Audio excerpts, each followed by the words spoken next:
ओम गण गणपते नमः। अपने इष्टदेव, गुरुजन,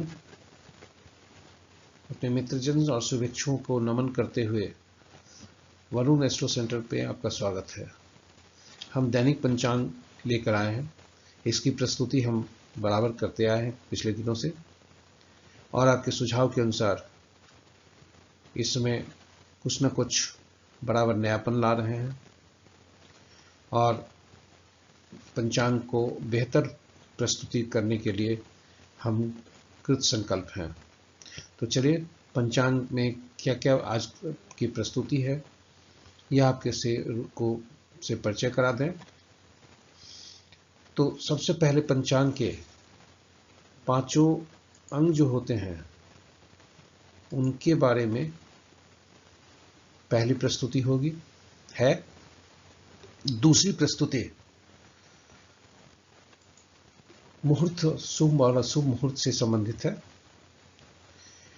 तीसरी प्रस्तुति हमारी ग्रहों के गोचर की स्थिति है कि आज विभिन्न ग्रह कहाँ पर गोचर कर रहे हैं, किस नक्षत्र में हैं, उनका सार क्या है, आदि आदि। अगली प्रस्तुति हमारी जो चौथी प्रस्तुति है, ये जन्म नक्षत्र के अनुसार कैसे दिन होने के संकेत मिल रहे हैं। यह किसी भी व्यक्ति के चंद्रमा जिस नक्षत्र में होते हैं जन्म कुंडली में, उनके नक्षत्र के अनुसार और उनके नक्षत्र स्वामी के अनुसार यह दिन देखा जाता है। तो जो संकेत मिल रहे हैं, जिसे तारा बल भी बोलते हैं, वह यह प्रस्तुति है। अगली प्रस्तुति हमारी चौघड़िया ज्योतिष पर है।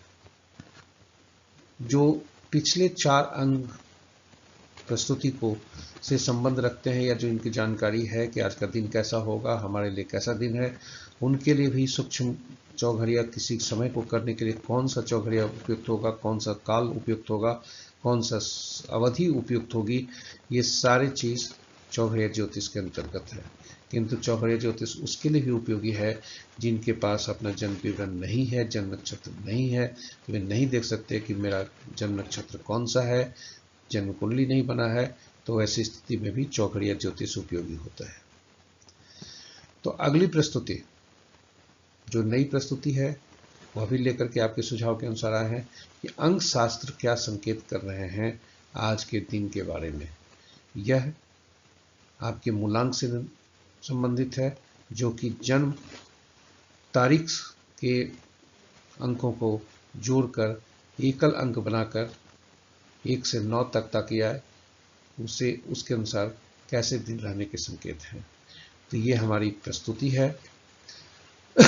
मेरा प्रयास है कि सही डेटा के साथ आपके पास यह प्रस्तुत रहे और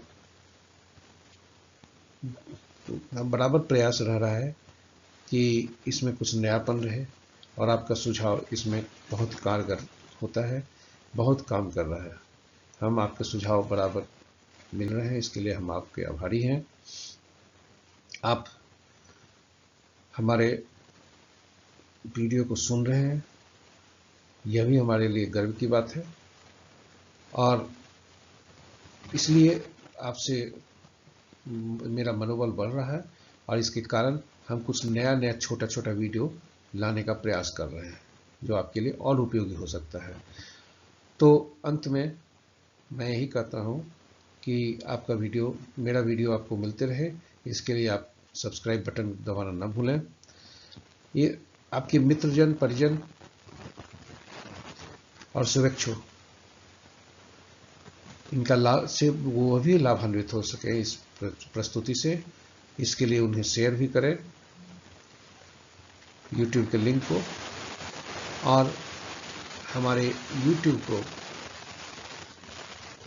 लाइक करना न भूलें, जिससे कि हम थोड़ा मनोबल बढ़े, हमको शक्ति मिले और हम इसमें और प्रस्तुति कर सकें, नया वीडियो ला सकें। तो इन्हीं शब्दों के साथ हम देर न करते हुए अपने प्रस्तुति पर चलते हैं। अंत में भी यह बता देना चाहते हैं कि डेटा जो भी है वह दृक पंचांग से लिया गया है स्थानीय पटना के समय के अनुसार। जन्म कुंडली सुबह 5 बजे का होता है और छवि जो है जहां भी है वह हमारे गूगल से लिया गया है। तो चलते हैं हम अपनी प्रस्तुति की ओर। 14 फरवरी का पंचांग आपके समक्ष प्रस्तुत। सूर्योदय 6:25 पर, सूर्यास्त 5:42 पर, दिशाशूल पश्चिम। पंचांग के पांचों अंक: दिन वार शुक्रवार, तिथि रात्रि 9:52 तक द्वितीय, उसके बाद तृतीय। वहीं नक्षत्र रात्रि 11:09 तक पूर्वा फाल्गुनी, उसके बाद उत्तरा फाल्गुनी। योग प्रातः 7:20 तक अतिगंठ जो कि अशुभ है, उसके बाद सुकर्मा। करण प्रातः 9:02 तक तैतिल, उसके बाद गर। ये रहे पंचांग के पांचों अंग। महत्वपूर्ण मुहूर्त में देखते हैं। शुभ मुहूर्त अभिजीत मुहूर्त दिन के 11:46 तक से 12:26 तक। अमृतकाल संध्या 4:13 से 5:57 तक। विजय मुहूर्त दिन अपराह्न 1:57 से 2:42 तक। गोधूली बेला संध्या 5:40 से 6:05 तक। निशीथा मुहूर्त देर रात्रि 11:39 से 0:29 तक। राहु काल देख दिन के 10:39 से 12:04 तक। कुलिक काल प्रातः 7:50 से 9:14 तक। यम गंड अपराह्न 2:53 से 4:18 तक। ये रहे महत्वपूर्ण मुहूर्त। ग्रहों की स्थिति को देखें तो सूर्यदेव थोड़ा सा आगे बढ़े हैं, अभी भी कमजोर हैं 1 अंश पर। चंद्रदेव 17 अंश पर हैं और वे कल भोर में राशि परिवर्तन पुनः करेंगे। मंगलदेव 23 अंश पर हैं। बुधदेव 4 अंश पर हैं, अभी कमजोर हैं। बृहस्पति देव 17 अंश पर। शुक्रदेव 11 अंश पर। शनिदेव 24 अंश पर हैं। राहुदेव 4 अंश पर आ गए हैं। क्योंकि इनकी चाल बकरी है इसलिए इनका अंश घटता है। तो आज चंद्रदेव पूर्वा फाल्गुनी नक्षत्र में अभी भ्रमण कर रहे हैं, उत्तरा फाल्गुनी में रात्रि में आ जाएंगे। बुध अभी भी अस्त चल रहे हैं। ग्रहों की शक्ति के राशि के अनुसार यदि देखें तो मित्र राशि में 1 ग्रह, शत्रु राशि में 3 ग्रह, सम राशि में 4 ग्रह, स्वराशि में 1 ग्रह है। शनि की राशि में सबसे ज्यादा ग्रह 3 ग्रह हैं। उसके बाद बुध के राशि में 2 ग्रह हैं। बृहस्पति की राशि में 2 ग्रह हैं। बृहस्पति और शुक्र का आपस में राशि परिवर्तन है क्योंकि बृहस्पति देव वृषभ राशि में हैं जिनके स्वामी शुक्र होते हैं और शुक्र मीन राशि में हैं जिनके स्वामी बृहस्पति देव होते हैं। नक्षत्र के साथ ग्रहों का संबंध देखें तो मित्र नक्षत्र में 5 ग्रह, शत्रु नक्षत्र में 1 ग्रह, सम नक्षत्र में 3 ग्रह हैं। बुध केतु राहु स्वतंत्र ग्रह हैं क्योंकि इनके नक्षत्र में कोई ग्रह नहीं है। और शनि देव, बृहस्पति देव, मंगल देव के नक्षत्र में क्रमशः 2-2 ग्रह हैं। तो ये रहे पंचांग के पहला भाग जिसमें पंचांग के पांचों अंग, महत्वपूर्ण मुहूर्त और ग्रहों की चाल, आकाशीय स्थिति है। ग्रहों की स्थिति जो है स्थानीय समय 5 बजे प्रातः का है। तो चलते हैं अपनी अगली प्रस्तुति में जो है नक्षत्र के अनुसार कैसा दिन रहने की संभावना है। जन्म नक्षत्र के अनुसार आज कैसा दिन रहने की संभावना है। यह जन्म पत्रिका में चंद्रमा जिस नक्षत्र में होते हैं उन्हीं के अनुसार, उनके नक्षत्र स्वामी के अनुसार फलित देखते हैं। कुल 27 नक्षत्र हैं और 9 ग्रह हैं, इसलिए प्रत्येक 3 ग्रह का एक समूह बनाया गया है क्रमानुसार। नक्षत्रों का अपना क्रम है। तो पहला, 10वां, 19वां नक्षत्र एक समूह में होते हैं, उसी क्रम में अंत में 9वां, 18वां और 27वां नक्षत्र होते हैं। तो ये इसी समूह में बनाया जाता है और प्रत्येक नक्षत्र समूह को 3 नक्षत्रों का एक जो समूह है उन्हें एक ग्रह के संबद्ध किया गया है, यानी उनके एक ग्रह स्वामी होते हैं जिन्हें नक्षत्र स्वामी कहते हैं। उदाहरण स्वरूप यदि कहा जाए अश्विनी, माघा, मूला, ये पहले समूह में हुए, उनके स्वामी केतु देव होते हैं। इसी तरह क्रम में हम सभी ग्रहों को देखते हैं। अंतिम में अश्लेषा, ज्येष्ठा और रेवती, ये क्रमशः 9वां, 10वां, 9वां, 18वां और 27वां नक्षत्र हैं जिनके स्वामी बुध देव बनते हैं। और ये सभी केतु, शुक्र, सूर्य, चंद्र, मंगल, राहु, बृहस्पति, शनि, बुध, ये इनका क्रम जो है, जो किसी के जन्म कुंडली में महादशा जो होती है उसी क्रम में है। पहला नक्षत्र समूह जो होता है वो मिश्रित फल देता है, और उसके बाद पहला नक्षत्र से तीसरा नक्षत्र समूह, पांचवा नक्षत्र समूह, सातवां नक्षत्र समूह, ये पीड़ादायक होते हैं, किसी कार्य में बाधा डालते हैं और देर से फल देते हैं या नहीं फल देते हैं, अशुभ फल देते हैं। सातवां सबसे ज़्यादा समस्या देते हैं, सबसे ज़्यादा अशुभ है। वहीं पहले नक्षत्र समूह से दूसरा, चौथा, छठा, आठवां और नौवां नक्षत्र समूह शुभकारी होते हैं। आठवां और नौवां नक्षत्र तो अति शुभ होते हैं। तो ये रहे, इस तरह से ग्रहों के, नक्षत्रों के फल को देखते हैं। अब हम देखते हैं कि चूंकि रात्रि के 11:09 तक पूर्वा फाल्गुनी नक्षत्र होगा, तो रात्रि के 11:09 तक किन किन जातकों के लिए क्या परिणाम संकेत मिल रहे हैं दिन के। तो जिस जातक का जन्म ऐसे नक्षत्र समूह में हुआ हो जिनका स्वामी केतु, बुध, मंगल, बृहस्पति या सूर्य बनते हो, उनके लिए दिन शुभता के संकेत हैं। वहीं ऐसे जातक जिनका नक्षत्र समूह ऐसा नक्षत्र समूह में है जिनके नक्षत्र स्वामी शनि, चंद्र, राहु बनते हो, उनके लिए थोड़ा सावधान रहने की आवश्यकता है।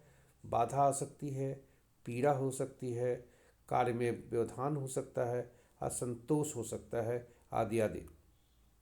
और वहीं मिश्रित फल होने के संकेत मिल रहे हैं वैसे जातक के जिनके नक्षत्र स्वामी, यानी वह ऐसा नक्षत्र समूह है जिनके नक्षत्र स्वामी शुक्र बनते हों, उनके लिए दिन सामान्य होने के संकेत हैं। वहीं ठीक रात्रि के 11:09 के पश्चात और कल दिन तक शुभता के संकेत वैसे नक्षत्र समूह वालों का है जिनके नक्षत्र स्वामी शुक्र, केतु, राहु, शनि तथा चंद्र बनते हों। वहीं पीड़ादायक, समस्यादायक, अशुभता, बाधक आदि के संकेत वहाँ से मिल रहे हैं जहाँ जिनके नक्षत्र स्वामी बुध, बृहस्पति, मंगल बनते हों। और सूर्य जिनके नक्षत्र स्वामी बनते हों उनके लिए दिन मिश्रित फल होने के आसार है। तो ये रहे पंचांग के नए नक्षत्र के अनुसार कैसा रहेगा आज का दिन। हमारी दूसरी प्रस्तुति, हमारी अगली प्रस्तुति चौघड़िया ज्योतिष पर है, जो 2 भागों में है। पहला भाग चौघड़िया ज्योतिष का परिचय और दूसरा भाग चौघड़िया ज्योतिष पर की सारणी और उस दिन के ग्रहों के अनुसार उनके फल। तो चलते हैं चौघड़िया ज्योतिष पर।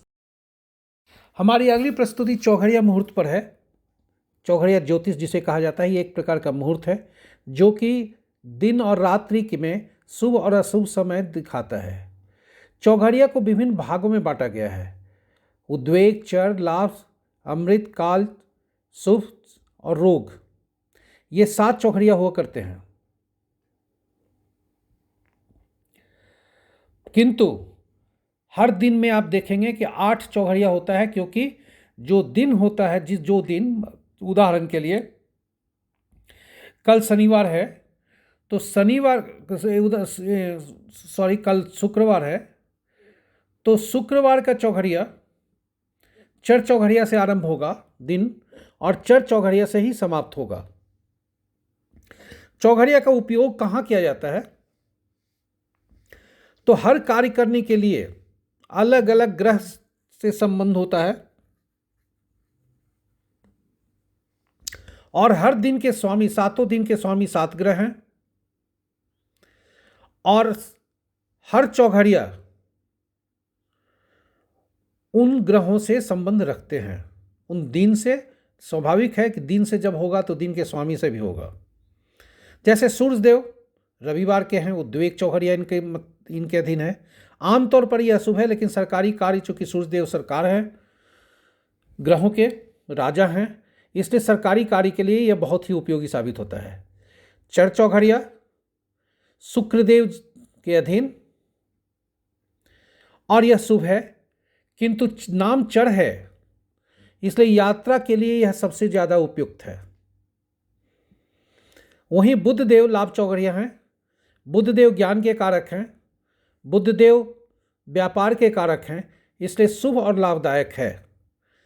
इसलिए शिक्षा या किसी विद्या को सीखने के कार्य आरंभ किया जाता है तो यह फलदायी होता है। अमृत चौघड़िया चंद्रदेव के अधीन है, यह सोमवार दिन से संबंध रखते हैं और जैसा अमृत नाम है, यह सभी काम करने के लिए अच्छा माना जाता है। यह अति शुभकारी और लाभकारी ग्रह भी चंद्रदेव हैं। काल चौघड़िया के स्वामी शनिदेव बनते हैं। शनिदेव को पाप ग्रह के लिए चिन्हित किया जाता है। कोई भी शुभ कार्य इस चौघड़िया में नहीं करना चाहिए, किंतु शनिदेव कहते हैं कि कर्म करना चाहिए। दैनिक कार्य के से संबंध उनका है, रोजगार से संबंध शनिदेव का ही है, इसलिए धनोपार्जन हेतु की जाने वाली गतिविधियों के लिए यह बहुत लाभदायक है। शुभ चौघड़िया बृहस्पति देव से संबंध, बृहस्पति दिन से। बृहस्पति देव जीव कारक ग्रह हैं, इसलिए अत्यंत ही शुभ कारक और ये लाभकारी ग्रह भी हैं। इस चौघड़िया का उपयोग विशेष रूप से विवाह समारोह आयोजित करने के लिए उपयुक्त होता है। रोग चौघड़िया मंगल देव जिसके स्वामी बनते हैं, मंगल दिन से संबंध रखता है, ये क्रूर और अनिष्टकारिक है। कोई शुभ कार्य इस चौघड़िया में नहीं करना चाहिए आमतौर पर, किंतु मंगल शत्रुहंता भी हैं, इसलिए युद्ध में शत्रु को हराने के लिए यह बहुत ही उपयोगी होता है। तो यह रहा चौघड़िया का एक संक्षिप्त परिचय। अब आगे देखते हैं कि आज कौन सा चौघड़िया किस समय पर है। धन्यवाद। चौघड़िया ज्योतिष का दूसरा भाग आपके समक्ष प्रस्तुत। हमने पिछले भाग में बताया, परिचय दिया है कि चौघड़िया ज्योतिष होता क्या है और इसकी उपयोगिता क्या है। यह भी हमने बताने का प्रयास किया है कि चौघड़िया विभिन्न कार्यों को करने के लिए अलग अलग ग्रह से उनका संबंध है, अलग अलग ग्रह निर्धारित हैं और वे सभी 7 ग्रह विभिन्न साप्ताहिक दिनों से उनका संबंध है, स्वामी बनते हैं। उदाहरण के लिए रविवार के सूर्य, सोमवार के चंद्रमा आदि आदि। और वही सप्ताह के 7 दिन चौघड़िया से उनका संबंध जोड़ा गया है, किंतु चौघड़िया 8 होते हैं, इसलिए जो चौघड़िया से दिन से आरंभ होता है या जो चौघड़िया से रात्रि आरंभ होती है, वही चौघड़िया दिन समाप्ति और रात्रि समाप्ति में वही होते हैं। तो और चूंकि आज शुक्रवार है, इसलिए शुक्रवार को चर चौघड़िया मिला है, इसलिए दिन चर चौघड़िया से शुरू होता है और चर से समाप्त होता है। वहीं रात्रि चौघड़िया रोग से शुरू होता है और रोग से समाप्त होता है।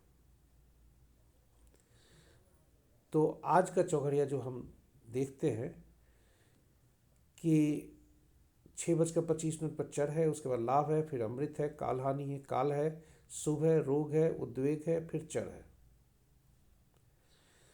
इस प्रकार आज के चौघड़िया हैं। लेकिन चौघड़िया का उपयोग करते समय हमेशा सावधान रहना चाहिए कि कहीं वह कोई अशुभता से अधिव्याप्त तो नहीं है। आज का चौघड़िया अमृत चौघड़िया और काल चौघड़िया दिन का वारवेला और राहु काल से ग्रसित है। वहीं रात्रि का चौघड़िया लाभ चौघड़िया काल रात्रि से ग्रसित है।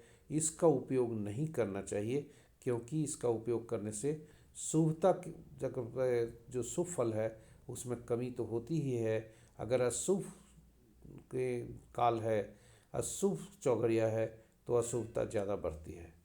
तो इसको वर्जित करना चाहिए। राहु काल अपने आप में कहा गया है सामान्य परिस्थिति में भी कि राहु काल में कोई भी कार्य शुभ कार्य नहीं करना चाहिए।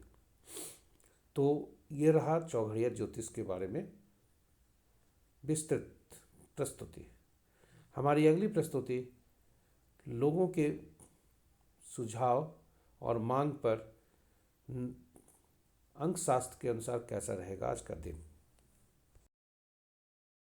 अंक ज्योतिष के अनुसार आज का दिन कैसा रहने की संभावना है। 14 फरवरी 2025। अंकों के हमारे जीवन में महत्वपूर्ण भूमिका होती है, क्योंकि जन्म से लेकर मृत्यु तक या ये ऐसा भी होता है मृत्यु के पश्चात भी अंक हमारे साथ रहते हैं। पग पग पर अंक हमारे साथ होते हैं, चाहे जन्म हो, शिक्षा में हमारा रोल नंबर हो, शिक्षा में हमारा अंक हो, हमारे जो अगर नौकरी करने चलते हैं तो उसमें भी वेतन है, खाता बैंक में खुलवाते हैं उसमें भी अंक है, और जो भी हम अपने नौकरी काल में भी या कोई भी हम विश्लेषण करते हैं अपने ही कार्यशैली की या कार्य क्षमता के, तो वह भी अंक में ही है। अंक हम कुछ अंक ऐसे होते हैं जो आपके हमारे जीवन में बार बार आते हैं, और इसलिए कि इन अंकों की हमारे जीवन में अहम भूमिका होती है। तो अंक ज्योतिष का मूल क्या है। अंक ज्योतिष का मूल आपका जन्म तिथि है। जन्मदिन के अंकों को अगर जोड़कर एकल अंक बनाया जाता है, सिंगल डिजिट बनाया जाता है, तो उसे मूलांक कहते हैं। और वही जन्म तिथि, माह और वर्ष को जोड़ा जाता है तो भाग्यांक होता है। तो आज का भाग्यांक 14 फरवरी 2025 का भाग्यांक अगर पूरे को जोड़ा जाए 14/2/2025, तो यह 14/2/16/9/25 2 5 बनकर आता है, जो कि फिर पुनः 7 होता है।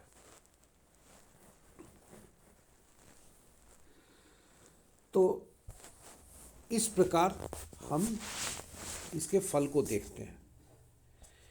यदि आज का फल देखा जाए मूलांक अनुसार, तो एक मूलांक वाले व्यक्ति जिनका के स्वामी सूर्य बनते हैं, 1/10/19/28 से जिनका जन्मतिथि है, उनके लिए दिन सामान्य रहने की संभावना है, और स्टार उन्हें 2.5 मिल रहे हैं। 70 से 80% उनके सफलता का आज का दर होने की संभावना है।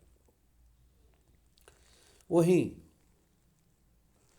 2 मूलांक वाले जिनके शासक ग्रह चंद्रमा होते हैं, 2/11/20/29 जिनका जन्मतिथि है, उनके लिए दिन सामान्य रहने की संभावना है। 2 स्टार मिल रहे हैं और 30% उनका सक्सेस रेट होने की, सफलता का दर होने की संभावना है। 3/12/21/30 को जन्मे जातक, मूलांक 3, शासक ग्रह बृहस्पति, उनके लिए दिन थोड़ा अच्छा नहीं है, और फिर भी यदि वो शिक्षा से संबंध रखते हैं तो उनका 4 स्टार मिलता है। ऐसे सामान्यतः 3 स्टार है, और शिक्षा के दृष्टिकोण से उन्हें सफलता ज़्यादा मिल सकती है, 80 से 100%।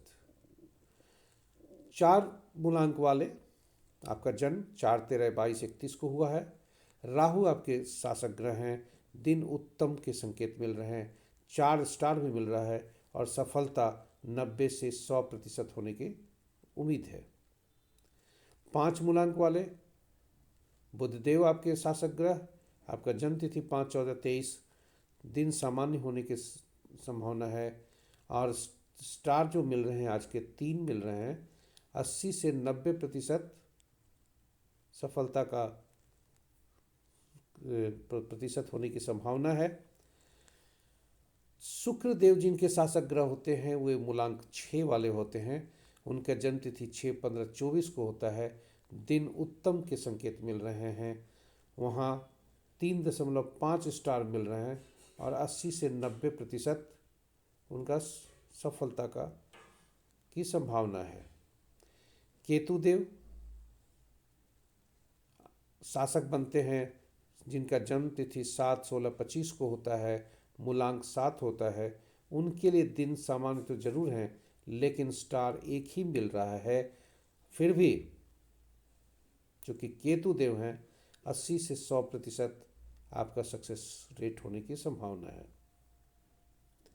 8 मूलांक वाले स्वामी शनिदेव, 8/17/26 आपका जन्म तिथि, दिन उत्तम, स्टार 2.5 और प्रतिशत सफलता 70% होने की संभावना।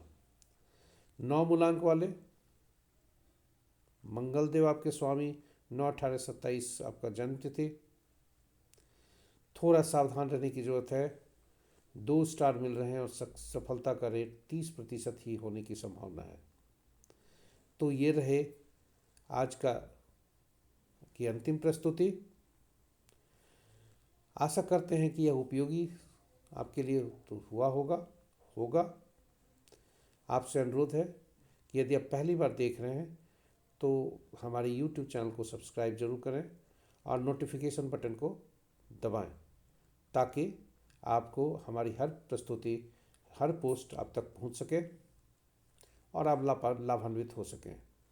आपके मित्रजन, परिजन, शुभेच्छु भी सब लाभान्वित इससे हों, इसके लिए उन्हें से शेयर करें। और आपका सुझाव, क्योंकि यह जो भी प्रस्तुति हम दिन प्रतिदिन ला रहे हैं, नयापन ला रहे हैं, उसमें यह आपके सुझाव के अनुसार है। तो आपका सुझाव हमारे लिए बहुत महत्वपूर्ण है, यही हमारा धन है। तो आप सुझाव जरूर दें। और अंत में आपसे अनुरोध है कि छोटा सा ख्वाहिश है कि अगर आप देखते हैं, आपको पसंद आया, लाइक बटन जरूर करें हमारे इस पोस्ट को, प्रस्तुति को। धन्यवाद। इन्हीं शब्दों के साथ आज हम आपसे विदा लेते हैं हमारी अगली प्रस्तुति तक। तो आज शुक्रवार है, लक्ष्मी का दिन है। आपका दिन शुभ हो। जय श्री राम, जय लक्ष्मी।